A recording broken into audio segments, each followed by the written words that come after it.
everybody, welcome to a new sort of side cast I'm thinking of doing. Working title of the Seanologue because I'm a big fan of dumb names for things. Who would have known the guy came up with Funk Dunk? But I wanted to talk a little bit about my best friend. And I haven't really talked to many people online about him. I mean, some people know him, but I feel like talking about him is a good thing to do. But it isn't really just about him. In a way, it's about friendships and relationships in general and abuse. Because I've been friends with him. We've been tight, bosom buddies, joined at the hip as long as I can remember, going back to my early childhood. And, thinking back, I can't think of a time when really he wasn't part of my life. But over time, things kind of started to get a little bit bad.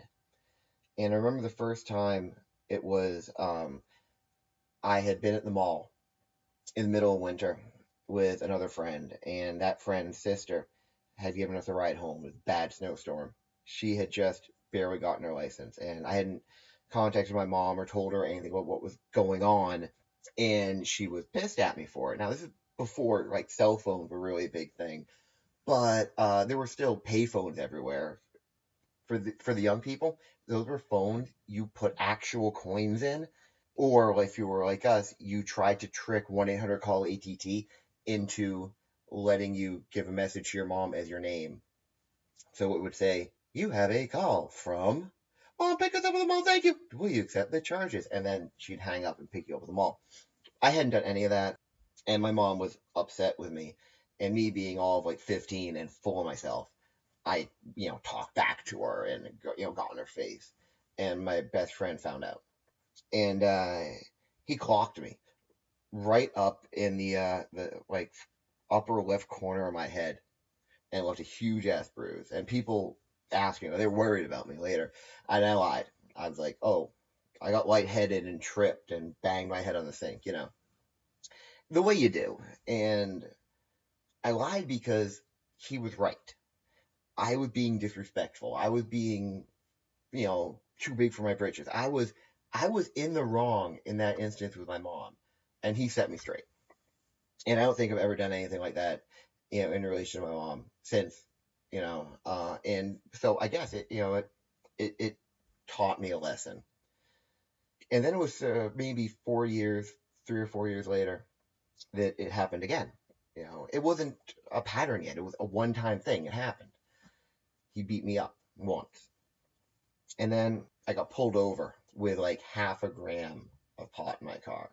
But I had a bunch of seeds and stems, which are not usable marijuana, but of course the cop calls in. "Oh, I need backup. I got a kid here with a ton of drugs." And I was freaking out. And my best friend was there with me. Again, we were always together, like inseparable. And I was freaking out, and he literally socked me, knocked me to the ground in front of the cop. And the cop did nothing. Because he just I just had to calm this guy down. And the cop's like, "You do you." And I still to this day, I don't know how that was legal. And why he didn't do something. They actually called an ambulance to check me out, and it didn't end up in the police report.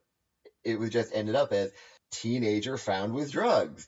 And I got a fine or whatever. But at the same time, yeah, I justified it. He needed to put me in my place. He needed to calm me down. So, okay, I get it. I dig. And then a couple years later, when I was at college, this is when it starts to get a little bit worse. We were, at a mutual friend's dorm room watching A Clockwork Orange. And I was high as a kite. And I don't even remember what set him off. But next thing I know, he's just on top of me, punching me in the chest. Left, right. And at first, I thought, okay, it's just dudes being dudes wrestling. You know how it is. And then I realized this wasn't wrestling. I was getting pummeled to the point where the next day I went to the clinic and I came up with a story, that covered it. And they checked me out. They even did an EKG, which was the first time I could remember having an EKG done on me. And I was like, okay, you're fine. You're fine. There's nothing wrong with you. That you got some, like, the cartilage between your ribs is kind of like inflamed. That could happen for a lot of reasons. Okay, okay. Then for a little while, we kind of actually drifted apart. We were still in each other's lives, but not on a day-to-day basis.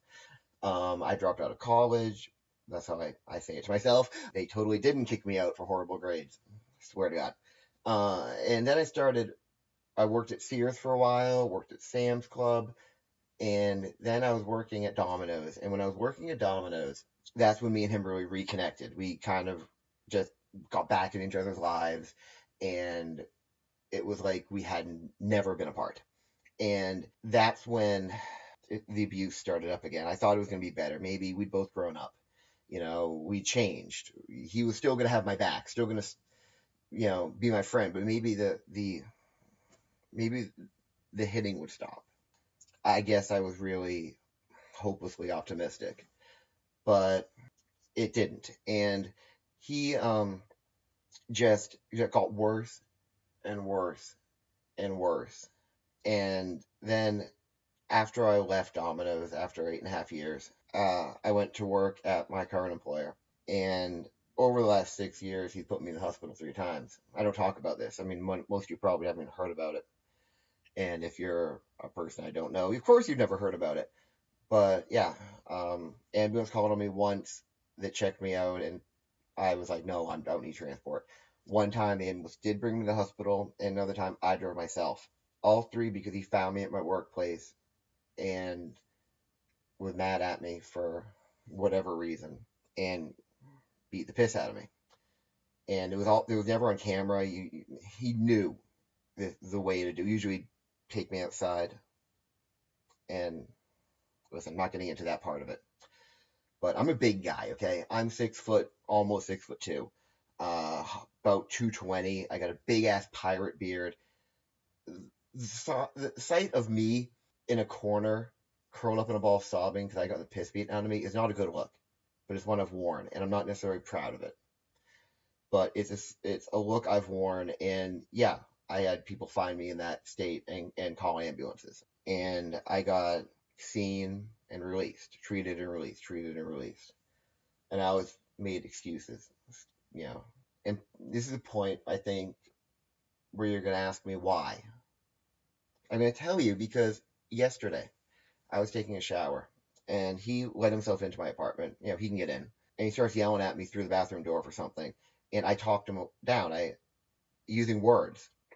There was no violence. I was able to get him to go away. And that gave me the feeling that I have some level of control over this relationship. If that makes sense. If it makes sense to anyone. Because I don't know if it makes sense to me. It made me feel like I had a level of control. But I really don't. And this is where people are going to ask, why haven't you done something? Why haven't you taken him out of your life? Got a restraining order, fucking fought back, done anything. It's because he's always been there. And everything about my life, everything I do is twisted around him, like rope twisted around a pole.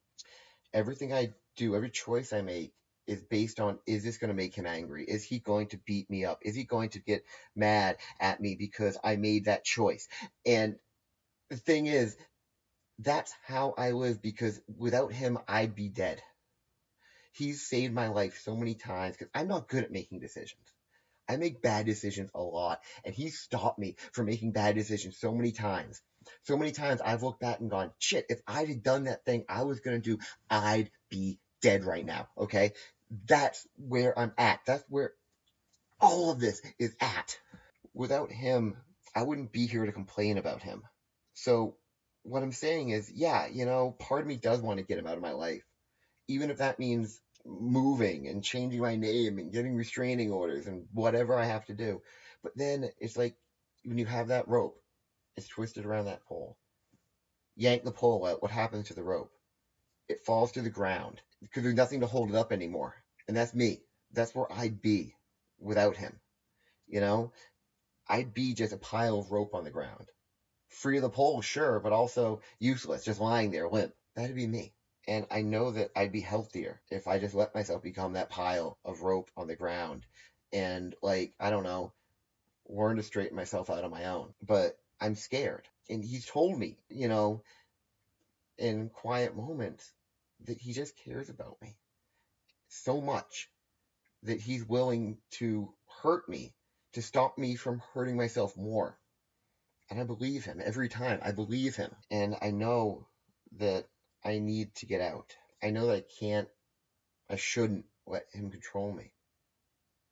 I shouldn't let him hurt me. But I do. And this isn't meant to justify any of this or to say, hey guys, this is how you deal with an abusive relationship. But it's just to give you an insight into what my life is like, what all of it is like, and why I haven't gotten rid of this person that hurts me so much. Because I'm afraid of life without him. And as much as I complain, as much as I know it's wrong, I don't know if I could live without him because he's such a part of me. But anyway, thanks for listening if you actually did. Maybe this is the beginning of a new series of podcasts. Maybe it's a one shot. I'm not sure. But thank you for listening to me talk about my oldest and best friend, anxiety disorder.